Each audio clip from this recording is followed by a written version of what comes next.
तो last class में हम लोग कहाँ तक पढ़े थे आप लोग को तो पता है। लास्ट क्लास कहाँ तक पढ़े थे पता है ना। चलिए जल्दी से पहले रिवाइज कर लेते हैं हम लोग। स्टार्टिंग करते हैं प्रोग्रामिंग लैंग्वेज से। करते हैं, यहीं से स्टार्ट किए थे ना। तो बताइए जावा क्या है। एक प्रोग्रामिंग लैंग्वेज है, ये तो सभी को पता होगा। तो प्रोग्रामिंग लैंग्वेज क्या होता है, इसके बारे में कल डिस्कस किए थे।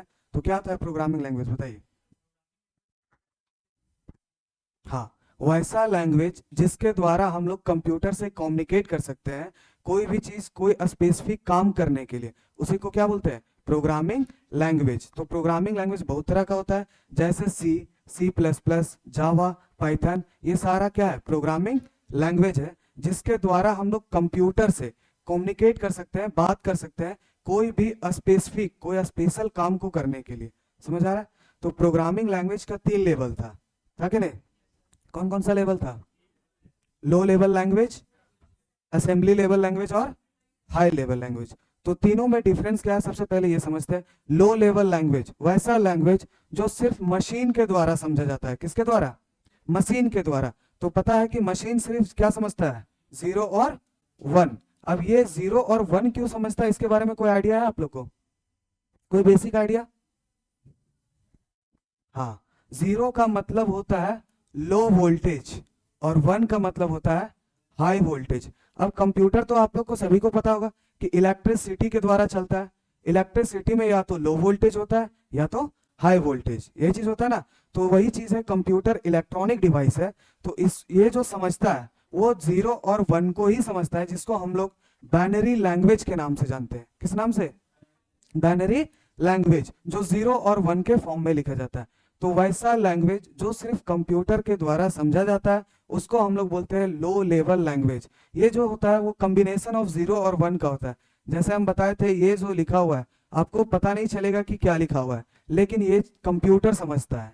सिर्फ कंप्यूटर यानी मशीन के द्वारा ही समझा जाता है। समझ आया, लो लेवल लैंग्वेज। फिर दूसरा था असेंबली लेवल लैंग्वेज। तो असेंबली लेवल लैंग्वेज क्या होता है, वैसा लैंग्वेज जो micro processor and micro controller के द्वारा समझा जाता है। किसके द्वारा, माइक्रो प्रोसेसर और माइक्रो कंट्रोलर के द्वारा, उसको हम लोग बोलते हैं assembly level language. Assembly level language जो है वो प्रीडिफाइन रहता है, पहले से डिफाइन रहता है। उसका कोई स्पेसिफिक काम रहता है, कोई स्पेशल पर्पस के लिए यूज करते हैं। ठीक है। तो असेंबली लेवल लैंग्वेज कंप्यूटर नहीं समझता है। तो अगर असेंबली लेवल लैंग्वेज को कंप्यूटर को समझाना है तो हमको एक ट्रांसलेटर का जरूरत पड़ेगा, जिसको हम लोग असेंबलर के नाम से जानते हैं। किस नाम से, असेंबलर के नाम से। तो असेंबली लेवल लैंग्वेज को कन्वर्ट करता है मशीन लेवल लैंग्वेज या तो फिर लो लेवल लैंग्वेज में। फिर थर्ड था हाई लेवल लैंग्वेज। कौन सा लैंग्वेज, हाई लेवल लैंग्वेज। वैसा लैंग्वेज जो ह्यूमन बीइंग के द्वारा, हम लोग के द्वारा समझा जाता है। वो जस्ट लाइक इंग्लिश के जैसा होता है। किसके जैसा, इंग्लिश के जैसा, जो हम लोग इजी से पढ़ सकते हैं, इजी से समझ सकते हैं और इजी से क्या कर सकते हैं, बोल सकते हैं। उसी को बोलते हैं हाई लेवल लैंग्वेज। वैसा लैंग्वेज जो हम लोग के, जो इंग्लिश के जैसा ही होता है। तो हम लोग अगर कोई भी चीज इंग्लिश में लिखते हैं वो हो गया हाई लेवल लैंग्वेज। तो हम लोग जो भी कोडिंग करेंगे वो हाई लेवल लैंग्वेज में ही करेंगे। तो अब ये हाई लेवल लैंग्वेज जो है वो हम लोग समझते हैं, ह्यूमन समझते हैं। बट मशीन समझता है क्या, मशीन समझता है क्या, नहीं समझता है। तो हाई लेवल लैंग्वेज अब हम लोग जो समझ रहे हैं उसको मशीन को समझाना है, तो उसके लिए ट्रांसलेटर का ही यूज करते हैं, जिसका नाम है कंपाइलर। क्या है, कंपाइलर। कंपाइलर एक ट्रांसलेटर का काम करता है, जो एक लैंग्वेज को दूसरे लैंग्वेज में कन्वर्ट करता है। एग्जाम्पल फॉर समझिए, आपको सिर्फ हिंदी आ रहा है, हमको सिर्फ इंग्लिश आ रहा है। तो अगर हम लोग दोनों बात करना चाहे तो पॉसिबल है क्या, क्योंकि आप लोग को सिर्फ हिंदी आ रहा है, हमको इंग्लिश आ रहा है। तो ऐसा पर्सन का जरूरत पड़ेगा जो इंग्लिश को हिंदी में कन्वर्ट कर सके और हिंदी को इंग्लिश में। तो मीडिएटर का जरूरत पड़ेगा कि नहीं। तो उसी को बोलते हैं हम लोग कंपाइलर, जो एक लैंग्वेज को दूसरे लैंग्वेज में कन्वर्ट करता है। समझ आया। तो ये 3 लेवल था। उसके बाद जो है हाई लेवल लैंग्वेज को 2 टाइप में क्लासिफाई किया गया था, प्लेटफॉर्म डिपेंडेंट और प्लेटफॉर्म इंडिपेंडेंट। अब सबसे बेसिक और इंपॉर्टेंट क्वेश्चन यही रहता है कि व्हाट इज प्लेटफॉर्म डिपेंडेंट। तो कल का क्लास में डिस्कस हुआ था, वैसा सॉफ्टवेयर, वो सॉफ्टवेयर जो डेवलप किया गया है एक प्लेटफॉर्म पे, मतलब एक ऑपरेटिंग सिस्टम पे, और रन करेगा उसी ऑपरेटिंग सिस्टम पे, उसको बोलते हैं प्लेटफॉर्म डिपेंडेंट लैंग्वेज। जैसे अगर मान लीजिए कोई भी सॉफ्टवेयर हम लोग बनाए, मान लीजिए स्विगी ही बना है एक प्लेटफॉर्म पे, यानी विंडोज ऑपरेटिंग सिस्टम के जरूरत से बना है, ठीक है, और वो रन करेगा सिर्फ विंडोज पे ही, तो उसको बोलते हैं प्लेटफॉर्म डिपेंडेंट। समझ आया? और प्लेटफॉर्म इंडिपेंडेंट मतलब वैसा लैंग्वेज जो, वैसा सॉफ्टवेयर जो डेवलप किया गया है एक प्लेटफॉर्म पे और रन करेगा सभी पे, मतलब लिनक्स में भी करेगा, विंडोज में भी करेगा, मतलब अलग अलग तरह का जितना प्लेटफॉर्म है सभी पे वो रन करेगा, उसी को बोलते हैं प्लेटफॉर्म इंडिपेंडेंट लैंग्वेज। समझ आया? तो ये सब लास्ट क्लास में हम लोग डिस्कस किए थे। अब यहाँ पे एक क्वेश्चन था कि why Java is platform independent language, जो बहुत ही इंपॉर्टेंट क्वेश्चन रहता है इंटरव्यू पर्पस से, कि जावा को हम लोग क्यों प्लेटफॉर्म इंडिपेंडेंट बोलते हैं। तो उसका एक डायग्राम है, उसके जरिए बहुत इजी से हम लोग समझ सकते हैं कि जावा को क्यों प्लेटफॉर्म इंडिपेंडेंट करते हैं। क्योंकि सी और सी प्लस प्लस जो है वो वन स्टेप कंपाइलर है, एक बार में ही हाई लेवल लैंग्वेज को मशीन लेवल लैंग्वेज में कन्वर्ट करता है। बट जावा जो है वो वन स्टेप कंपाइलर नहीं है, उसका प्रोसेस अलग है। मतलब हाई लेवल लैंग्वेज में अगर कोडिंग की है तो उसको कन्वर्ट करने का तरीका जो है वो अलग है। तो उसी के बारे में हम लोग आज का क्लास में देखेंगे। तो एक डायग्राम से समझिए, मान लीजिए आप मैक ऑपरेटिंग सिस्टम का यूज किए हैं और उसमें लिख रहे हैं जावा का कोड। कौन सा कोड लिख रहे हैं? जावा का कोड लिखे हैं, जिसको हम लोग सोर्स फाइल भी बोल सकते हैं। अब ये जावा का कोड को कन्वर्ट करने के लिए एक हमको कंपाइलर का जरूरत पड़ेगा। किसका? कंपाइलर का, जो सोर्स कोड को कन्वर्ट करेगा। तो जैसे ये कंपाइलर जो है वो एक क्लास फाइल जनरेट करेगा। कौन सा फाइल? क्लास फाइल, जो लिखा हुआ रहता है बाइट कोड में। किस कोड में लिखा हुआ रहेगा? इसका एक्सटेंशन होता है dot class file, dot class file. तो यहां हुआ ये मेरा सोर्स कोड था, उसको कंपाइलर कन्वर्ट किया बाइट कोड में। किसमें कन्वर्ट करेगा? बाइट कोड में। अब इसके बाद देखिए, बाइट कोड जो है वो ना ही यूजर समझता है, ना ही कंप्यूटर समझता है, ना ही यूजर के द्वारा समझा जाता है, ना ही कंप्यूटर के द्वारा। तो यहां पे एक काम करता है इंटरप्रेटर। कौन काम करता है? इंटरप्रेटर, जो कन्वर्ट करता है बाइट कोड को मशीन अंडरस्टैंडेबल लैंग्वेज में। किस लैंग्वेज में? मशीन अंडरस्टैंडेबल लैंग्वेज में। तभी ये मैक में भी जाके रन करेगा, विंडोज में भी करेगा और लाइनक्स में भी करेगा। बट एक यहां पे कंडीशन है, ये तो रन करेगा सभी प्लेटफॉर्म पे, बट एक कंडीशन है कि इसमें एक चीज रहना चाहिए। जो भी आप ऑपरेटिंग सिस्टम यूज कर रहे हैं, या मैक कीजिए या विंडोज कीजिए या लाइनक्स कीजिए, सभी में आपका एक JRE क्या इंस्टॉल रहना चाहिए? JRE। इसका पूरा नाम क्या होता है? जावा रन टाइम इन्वायरमेंट। अगर JRE रहा तभी वो सारे प्लेटफॉर्म पे रहेगा, रन करेगा। मतलब जावा प्लेटफॉर्म इंडिपेंडेंट है बट JRE डिपेंडेंट है। JRE डिपेंडेंट है मतलब अगर आप जावा का प्रोग्राम हर एक ऑपरेटिंग सिस्टम पे रन करवाना चाह रहे हैं तो करवा सकते हैं, बट सभी में JRE एक सॉफ्टवेयर है, वो इंस्टॉल रहना चाहिए, तभी हम लोग रन करवा पाएंगे। समझ आ रहा है? इसी वजह से बोला जाता है जावा का जो भी सॉफ्टवेयर है वो बहुत ही सिक्योर रहता है। क्या रहता है? अब उसका रीजन समझिए क्यों रहता है। हम लोग क्या लिखे यहाँ पे?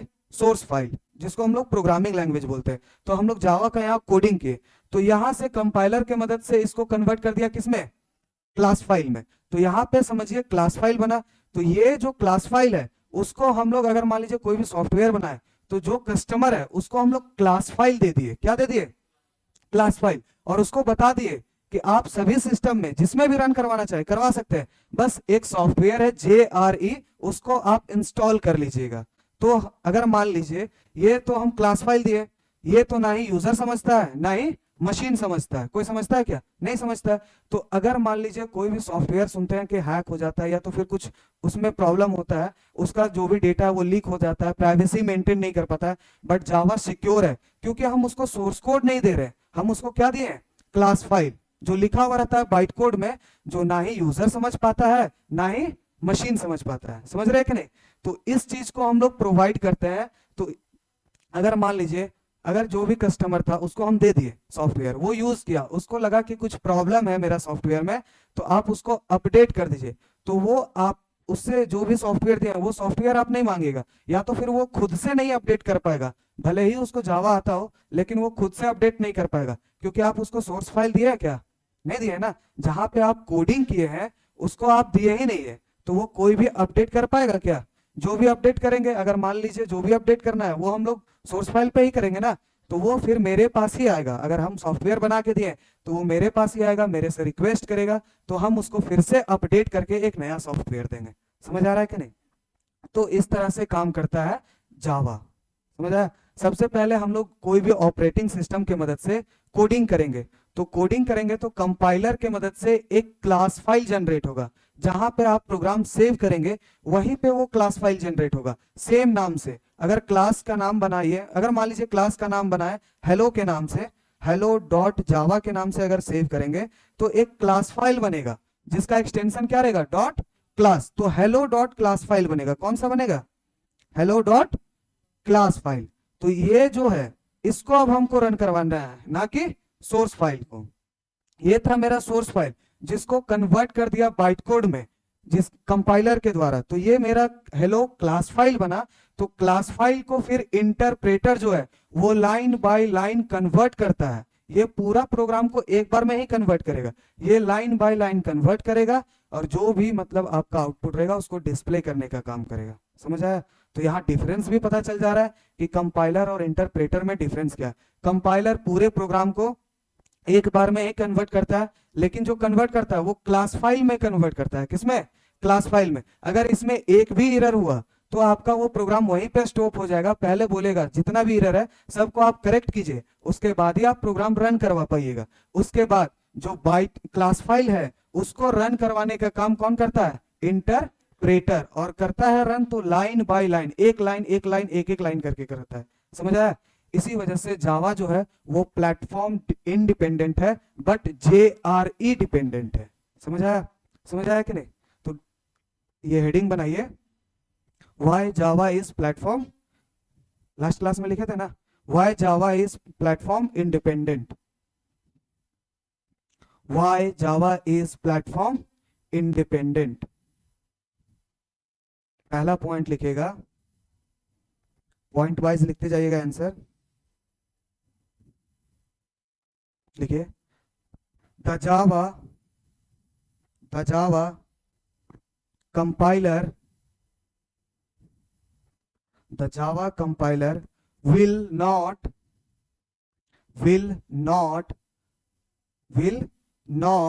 convert Java language to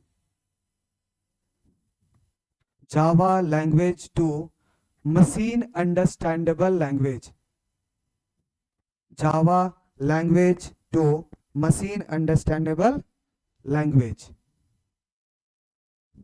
comma, it will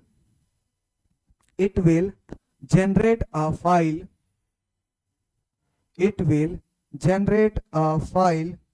called as class file,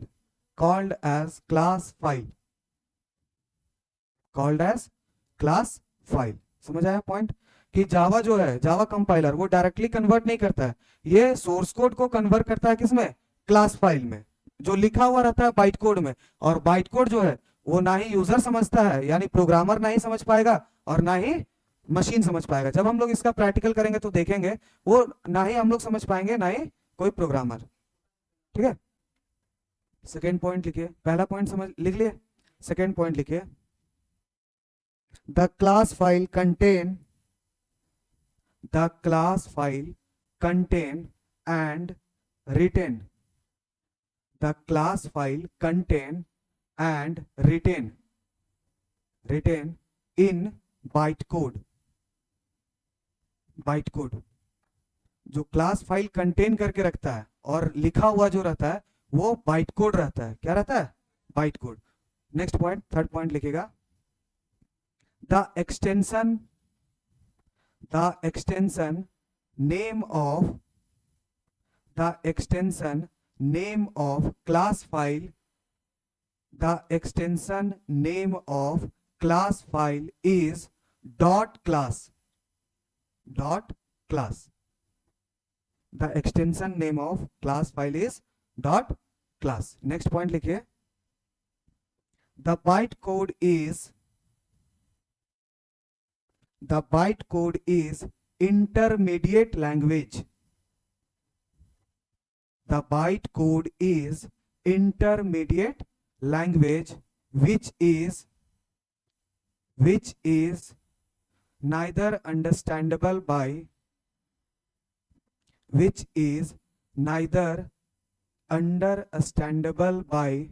programmer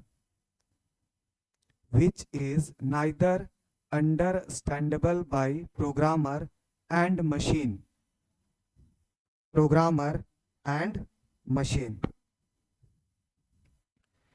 Next point लिखेगा. Next point, it will understandable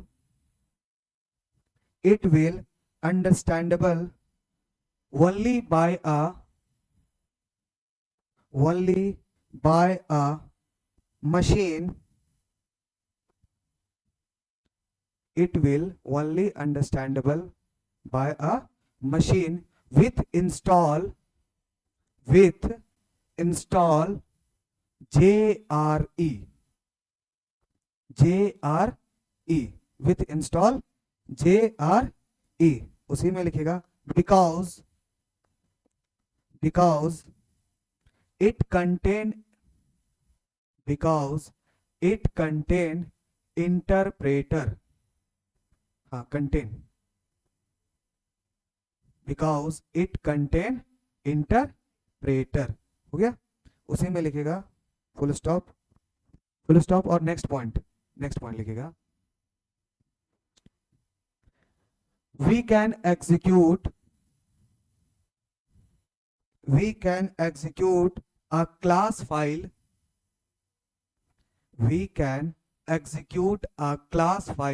In any system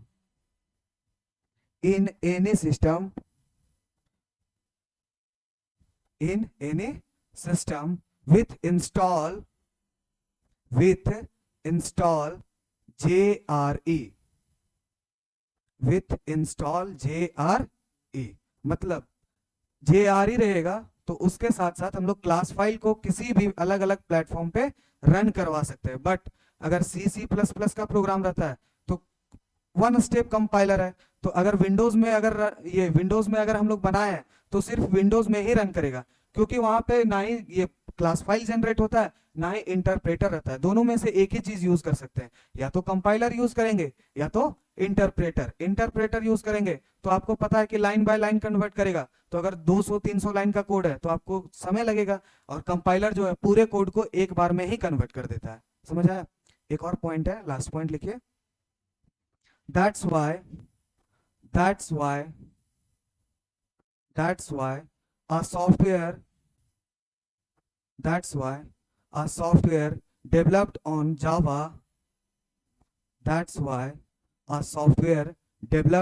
Java is called platform independent.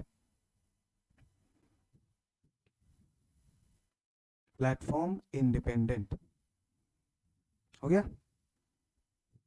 अब एक उसके बाद उसी के नीचे लिखेगा नोट.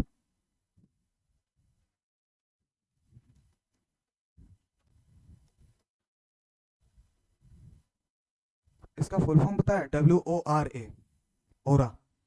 बहुत ही इंपॉर्टेंट क्वेश्चन है, basic interview question. WORA.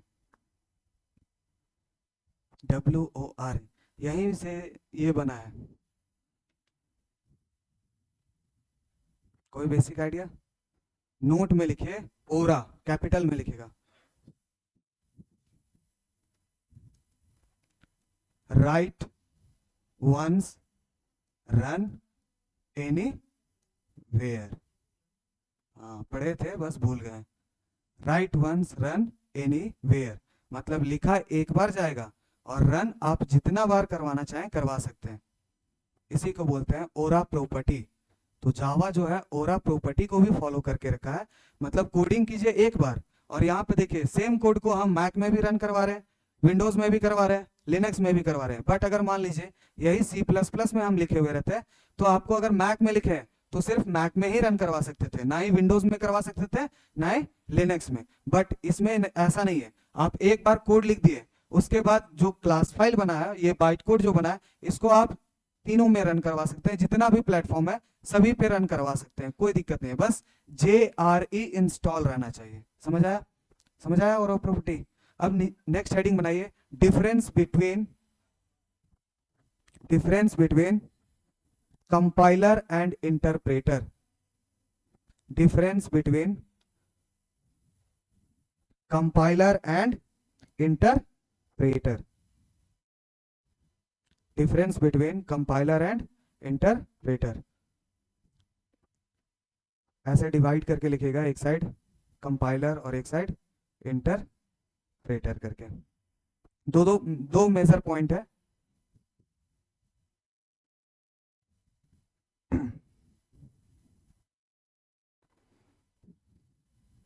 Compiler एक साइड लिखेगा, एक side interpreter.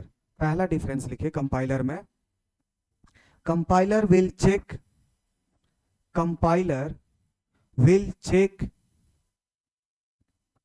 entire code once. Compiler will check entire code once. समझ आया? कंपाइलर जो है वो पूरे कोड को चेक करेगा एक बार में, ठीक है? उसी में लिखिएगा full stop, if that is no any syntax error, if that is no any syntax error, then it will generate a class file. हो गया? ये था पहला डिफरेंस, पहला पॉइंट था कि कंपाइलर जो है पूरे कोड को एक बार में ही चेक करता है। अगर इसमें किसी तरह का भी सिंटैक्स एरर नहीं आया तो ये क्या करेगा? क्लास फाइल जनरेट करेगा। बाइट कोड से, जिसको हम लोग सोर्स कोड बोलते हैं, सोर्स फाइल रहेगा, उसको क्लास फाइल जनरेट करेगा। कौन? कंपाइलर। अब लिखिए इंटरप्रेटर में पहला point, interpreter convert byte code to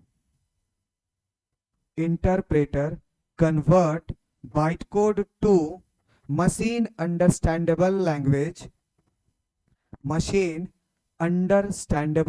language line by line.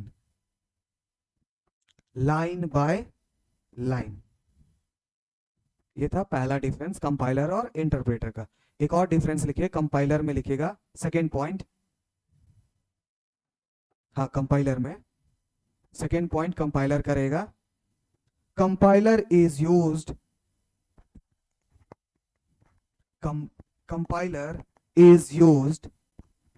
to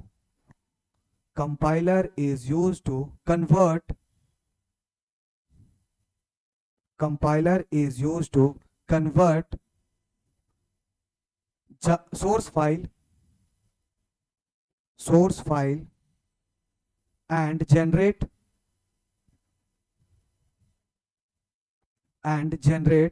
class file full stop.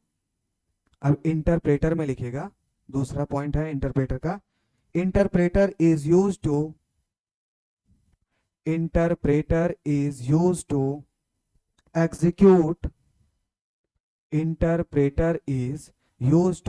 execute the class file. समझ आया? डिफरेंस समझ आया? बहुत इजी है। जो कंपाइलर सोर्स फाइल को कन्वर्ट किया क्लास फाइल में, उसी को कन्वर्ट करेगा कौन? इंटरप्रेटर, क्लास फाइल से मशीन अंडरस्टैंडेबल लैंग्वेज में। अब क्योंकि ये चीज जो है इंटरप्रेटर, अब यहाँ पे हम JRE इसलिए लिख रहे हैं क्योंकि JRE जो है जावा रन टाइम इन्वायरमेंट, वही उसी के अंदर रहता है इंटरप्रेटर। कौन रहता है? इंटरप्रेटर। जब हम लोग देखेंगे JDK, JVM, ये सब पता है? JDK पूरा नाम जावा डेवलपमेंट किट, फिर क्या है? JRE, और एक और है JVM। एम। पहला है जावा डेवलपमेंट किट, जावा रन टाइम इन्वायरमेंट और जावा वर्चुअल मशीन। तो JRE के अंदर इंटरप्रेटर रहता है, इसी वजह से जितना भी सॉफ्टवेयर डेवलप किया जाएगा वो JRE डिपेंडेंट रहता है, क्योंकि उसको कन्वर्ट करने का जो कैपेसिटी है वो इंटरप्रेटर के अंदर ही है। समझ आया? समझ आया इतना? अब नेक्स्ट पॉइंट लिखिए। नेक्स्ट पॉइंट नहीं, क्वेश्चन ही लिखेगा। What is the difference between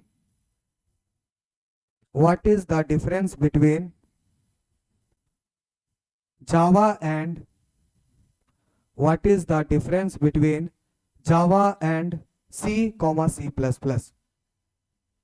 Java and C, C++। Basic interview question रहेगा ये भी, इसमें भी आ सकता है कि डिफरेंस क्या है जावा और C और C++ में। C और C++ दोनों सेम है, दोनों का फीचर लगभग में सेम ही रहेगा।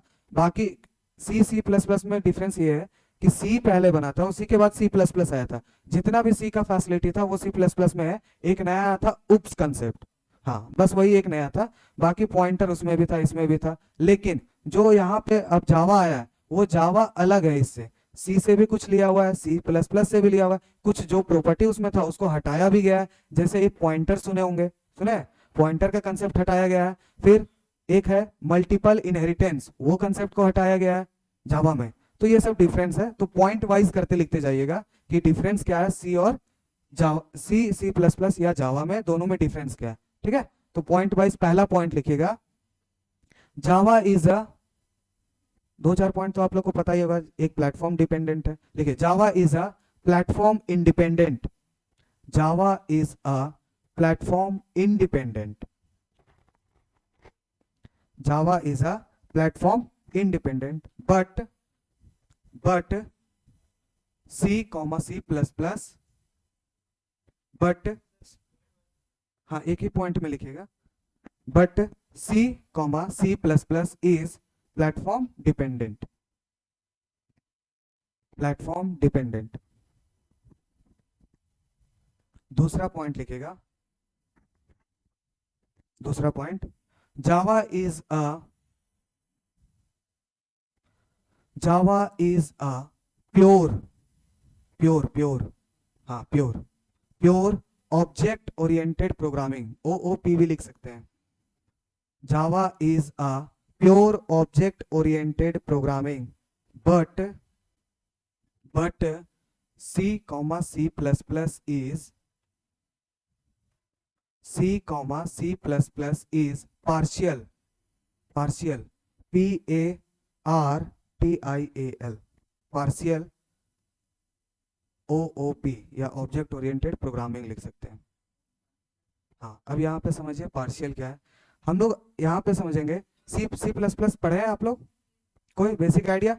C या C++ का प्रोग्राम हम लोग बनाएंगे तो वो हम लोग बिना क्लास का भी बना सकते हैं। Hatch include iostream.h, hatch include conio.h, void main से स्टार्ट करेंगे, उसके बाद जो भी 2 नंबर का सम रहेगा वो हम इजी से कर सकते हैं। लेकिन जावा में एक भी ऐसा प्रोग्राम नहीं है जिसमें आप बिना क्लास का बना सकते हैं। इसी वजह से बोला जाता है कि जावा जो है वो प्योर ऑब्जेक्ट ओरिएंटेड है और C जो है वो पार्शियल है। मतलब आप बिना क्लास के भी उसमें प्रोग्राम बना सकते हैं C में, लेकिन जावा में बिना क्लास के नेम का वो हम लोग कोई प्रोग्राम ही नहीं बना सकते हैं। समझ आ रहा है कि नहीं? तो इसी वजह से इसको प्योर बोला गया है और उसको पार्शियल बोला गया है कि उससे बेहतर है ये। समझ आ रहा है कि नहीं? समझ आ रहा है ना? मतलब बिना जावा में एक भी ऐसा प्रोग्राम नहीं रहेगा जिसमें हम लोग क्लास का नाम नहीं लिखेंगे, क्लास कीवर्ड नहीं लिखेंगे। मतलब कोई भी प्रोग्राम है आपका क्लास से ही स्टार्ट होगा। जब हम लोग इसका प्रैक्टिकल आगे का क्लास में देखेंगे तो क्लास से ही स्टार्ट करेंगे, क्लास का नाम रहेगा, फिर वहां से पब्लिक स्टैटिक वॉइड मेन से स्टार्ट करेंगे।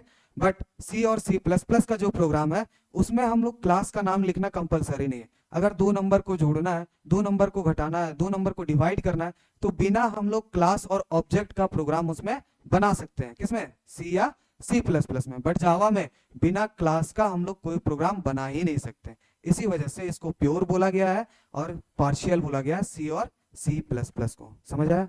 थर्ड पॉइंट लिखिए, third difference, C and C++ has pointer, C and C++ has pointer, but Java has no pointer concept. But Java has no pointer concept. अच्छा, pointer में क्या होता था? ये चीज बहुत बेसिक चीज है, इसको भी समझ लीजिए। सी और सी प्लस प्लस जो है वो पॉइंटर पे काम करता था। पॉइंटर जो है जो भी वेरिएबल है, अगर मान लीजिए a इक्वल टू आप 10 लिख रहे हैं, तो ये जो 10 है इसको तो स्टोर करेगा ही a के अंदर, लेकिन पॉइंटर में क्या रहता था, ये 10 जहां पे मेमोरी में स्टोर हो रहा है ना, उसका एड्रेस को भी होल्ड करता था। यही था पॉइंटर का कंसेप्ट। तो इससे क्या था कि अगर मान लीजिए आपके तक किसी को पहुंचना है, आपके पास उसका एड्रेस है, तो आपके तक वो पहुंच सकता है कि नहीं। लेकिन जावा में ये कंसेप्ट नहीं है। जावा में पॉइंटर को हटा दिया गया, तो इससे क्या है, ये सिक्योर हो गया, क्योंकि कहां पे वैल्यू स्टोर हो रहा है वो चीज आपको पता ही नहीं है, तो आप वहां तक पहुंच सकते हैं क्या? तो इसी वजह से जावा को सिक्योर माना जाता है, क्योंकि इसमें पॉइंटर का कंसेप्ट ही हटा दिया गया। समझ आया?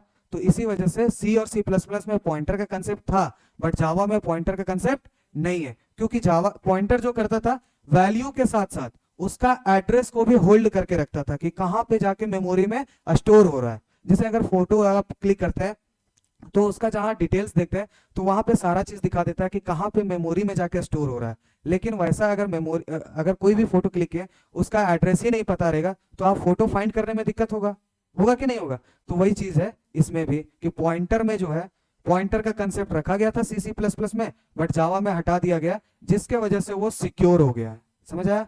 नेक्स्ट पॉइंट लिखिए, डिफरेंस में ही next point, in C and C plus plus, in C and C++ has to, in C and C++ has to memory management, in C and C++ has to memory management handle by the programmer,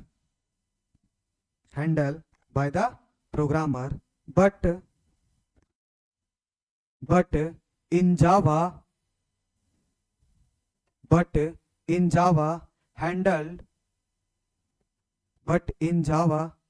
by the JVM, but in Java handled by the JVM। C और C++ में जो है वो memory management का काम programmer के द्वारा होता था। किसके द्वारा?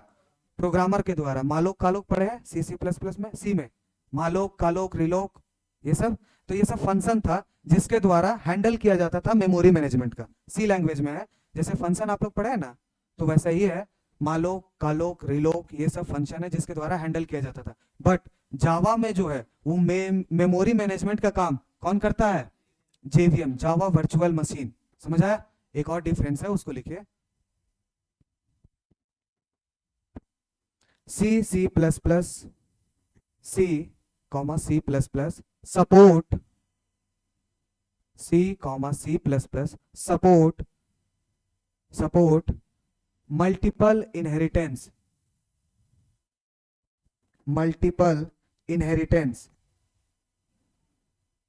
but in Java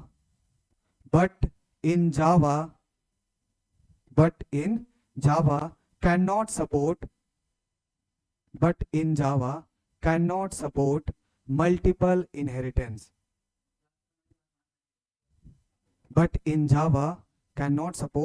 multiple inheritance, हो गया?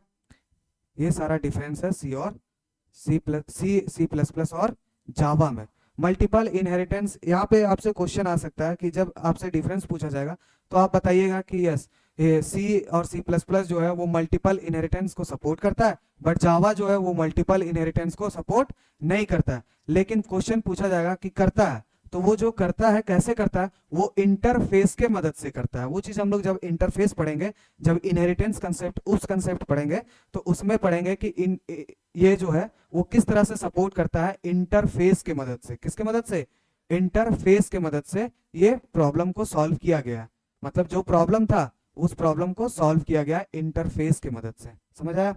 तो सपोर्ट करता है, लेकिन उसका तरीका थोड़ा अलग होता है। बट नॉर्मल वर्ड में बोला जाए तो मल्टीपल इनहेरिटेंस को सपोर्ट नहीं करता है, डायरेक्टली इनडायरेक्टली सपोर्ट करता है। ठीक है, ये था डिफरेंस। अब नेक्स्ट हेडिंग बनाइए,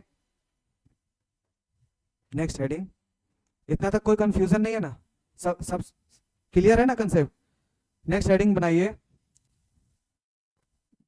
JDK, JRE और JVM। Next heading JDK, JRE और JVM।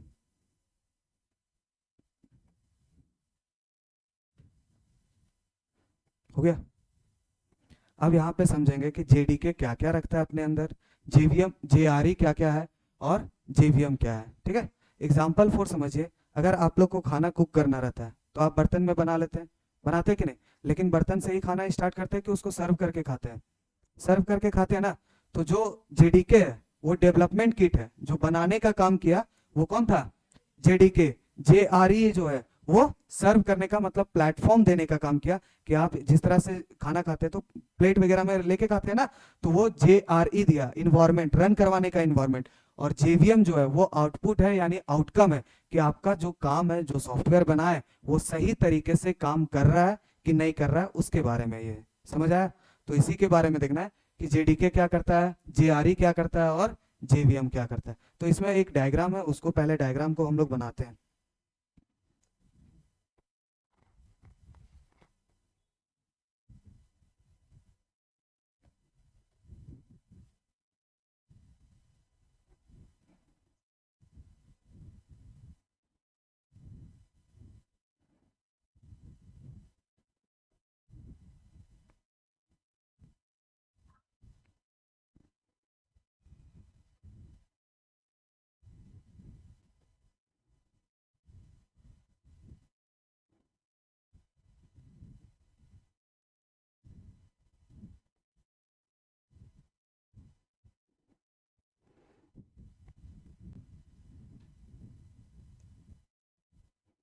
चलिए डायग्राम बनाइए आप लोग भी साथ में। JDK, जावा डेवलपमेंट किट, जिसके अंदर रहता है compiler plus JRE, Java run time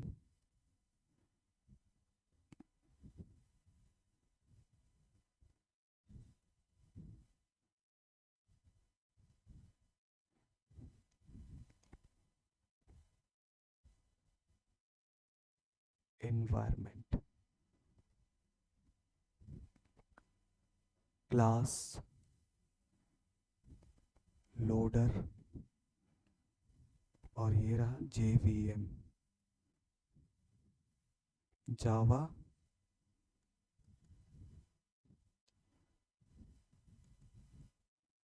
virtual machine.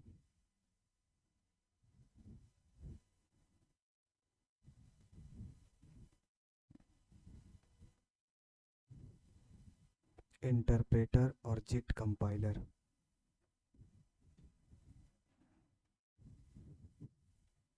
इसको लिखिए JDK, फिर JRE और फिर JVM। इससे पता चलेगा कि JDK के अंदर JRE प्रेजेंट है और JRE के अंदर JVM प्रेजेंट है और JVM के अंदर इंटरप्रेटर प्रेजेंट है और एक है जिट कंपाइलर। सभी के पास ये सिस्टम अवेलेबल है? सभी के पास है ना? तो हो सकता है कल से ही आप लोग को ये पाथ सेट है, जावा का प्रोग्राम रन करवाएं। सभी का पाथ सेट है ना? नहीं, किस किस प्लेटफॉर्म पे रन करवाते हैं? VS कोड या तो फिर नोटपैड, इक्लिप्स में, VS कोड में। ठीक है, एक कॉमन हम लोग प्लेटफॉर्म लेके चलेंगे, VS कोड पे ही करवा सकते हैं क्योंकि उसमें बहुत सारा बना बनाया प्लेटफॉर्म देता है। तो हम लोग बेसिक यही कोशिश करेंगे कि VS कोड पे। इक्लिप्स पे हम लोग देखिए, इक्लिप्स पे हम लोग उस तरह का प्रोग्राम जब हम लोग डेवलपमेंट करेंगे, जब एडवांस जावा का प्रोग्राम रहता है ना, तो इक्लिप्स पे हम लोग बना सकते हैं, उससे मेरा ईजी रहेगा। ठीक है, तो इक्लिप्स पे कर सकते हैं, या हाँ इक्लिप्स एक अच्छा प्लेटफॉर्म है, उसमें एडवांस जावा का प्रोग्राम जो डेटाबेस से कनेक्टिविटी करता है वो सब काम जब करना रहेगा तो हम लोग उसमें कर सकते हैं, वो सारा प्रोग्राम रन करवा सकते हैं। बट हम लोग बेसिक है, यहाँ पे हम लोग देखेंगे अगर VS कोड में भी रन करवाएंगे तो उसमें आपको रन करने का जरूरत नहीं है। जो रन करने के लिए लिखते हैं क्लास का नाम, फिर फाइल का नेम, फिर डॉट जावा, ये सब लिखने का जरूरत नहीं है। तो बेसिक हम लोग 2-4 प्रोग्राम क्या करेंगे कि नोटपैड पे लिखेंगे, और नोटपैड पे लिख करके जब CMD में कमांड प्रॉम्प्ट में रन करवाएंगे तो उससे पता चलेगा हमको कि किस तरह से कंपाइल होता है, किस तरह से रन होता है। 2 फेज में रन होगा, सबसे पहले एक कंपाइल करवाना होगा, फिर हमको रन करवाना होगा। तो रन करवाने का अलग कोड लिखा जाता है, मतलब कमांड लिखना है CMD में ही, आपको एक कमांड लिखना रहेगा, एक सोर्स फाइल का लिखना होगा, एक क्लास फाइल का नाम लिखना होगा, तो उस तरह से हम लोग रन करवा सकते हैं। लेकिन VS कोड में आप डायरेक्ट भी रन करवा सकते हैं और उस तरीके से भी करवा सकते हैं, ठीक है। तो हम लोग देखते जाएंगे कि किस तरह से हम लोग का क्लास फाइल जनरेट हो रहा है, अगर कुछ एरर है तो वो एरर किस तरह से शो कर रहा है, वो सारा चीज हम लोग देखते जाएंगे, ठीक है। ये डायग्राम समझ आया? सबसे पहले समझिए JDK, अगर कोई भी जावा का प्रोग्राम आपको रन करवाना है, जैसे C++ का रन करवाना था तो आप या तो देव C++ या तो फिर बहुत तरह का आता था, अलग अलग प्लेटफॉर्म पे रन करवा सकते थे। उसी तरह से अगर जावा का प्रोग्राम, कोई भी प्रोग्राम आपको रन करना है तो आपके सिस्टम में JDK एक सॉफ्टवेयर है, वो रहना ही चाहिए, ठीक है। वो JDK एक सॉफ्टवेयर है जो आपका डेवलपमेंट किट रहेगा, वो रहना ही चाहिए, तभी आप जावा का प्रोग्राम रन करवा पाइएगा। और उसमें भी है प्लेटफॉर्म सेट करना, तो प्लेटफॉर्म सेट करना भी बताएंगे आप लोग को नेक्स्ट क्लास में, वो रहेगा। तो JDK अगर जब इंस्टॉल कीजिएगा तो उसके अंदर क्या रहेगा, कंपाइलर रह जाता है, और JRE Java run time environment रहेगा, ठीक है। और JRE के अंदर जो है वो क्लास लोडर रहता है, क्या रहता है, क्लास लोडर, और JVM रहता है, क्या रहता है, JVM। अब JVM के अंदर जो है वो इंटरप्रेटर, अभी बताए थे कि JVM के अंदर JRE अगर आप इंस्टॉल करते हैं तो JRE के अंदर ही इंटरप्रेटर रहता है, बताए थे कि नहीं अभी। तो वही चीज है, अगर JRE इंस्टॉल है तो JVM आ जाएगा, और JVM के अंदर इंटरप्रेटर रहता है, और जिट कंपाइलर जिसको बोलते हैं जस्ट इन टाइम, उसको लिखाएंगे जस्ट इन टाइम कंपाइलर। सभी का क्या काम है, कैसे यूज करते हैं, वो सारा चीज हम लोग लिखते जाएंगे एक एक करके, ठीक है। तो पहला हेडिंग बनाइए JDK, पहला हेडिंग JDK, पॉइंट वाइज लिखते जाइएगा, एक एक दो दो पॉइंट है सभी में। JDK लिखिए, पहला पॉइंट, पूरा नाम होता है क्या पता है ना, जावा डेवलपमेंट किट। पहला पॉइंट लिखिएगा, it is used to compile, it is used to compile and to execute the Java program, compile and to execute the Java program। मतलब JDK जो है वो कंपाइल करता है और एग्जीक्यूट करता है जावा प्रोग्राम, यानी सोर्स फाइल को। जो हम लोग सोर्स फाइल लिखते हैं, जो हम लोग सोर्स फाइल लिखे हैं, ये सोर्स फाइल है ना, इसको कंपाइल करने का काम करता है और एग्जीक्यूट करता है ये सोर्स फाइल। कौन, कंपाइल, JDK, ठीक है। नेक्स्ट पॉइंट, दूसरा पॉइंट लिखेगा, दूसरा पॉइंट लिखेगा, it contain Java compiler, it contain java compiler comma JRE, java compiler comma JRE and some development tools and some development tools। बहुत सारा, अगर हम लोग एडवांस जावा में पढ़ेंगे या तो फिर बहुत सारा पैकेज, पैकेज सुने हैं ना, पैकेज का नाम सुने हैं? तो जैसे अगर बहुत सॉफ्टवेयर है, हम इसी प्रोग्राम को जब बड़ा बनाते जाएंगे तो बहुत सारा पैकेज का जरूरत पड़ेगा, तो वो सारा चीज कंटेन करके रखता है कौन, JDK, ठीक है। उसी को बोलते हैं डेवलपमेंट टूल्स के नाम से, ठीक है। समझ आया, JDK समझ आया। अब दूसरा हेडिंग बना दीजिए JRE, JRE जिसको हम लोग नेक्स्ट क्लास में देखेंगे। JRE जो है वो जावा क्लास लोडर और JVM ये सब चीज को कंटेन करता है, वो हम लोग नेक्स्ट क्लास में देखेंगे, ठीक है।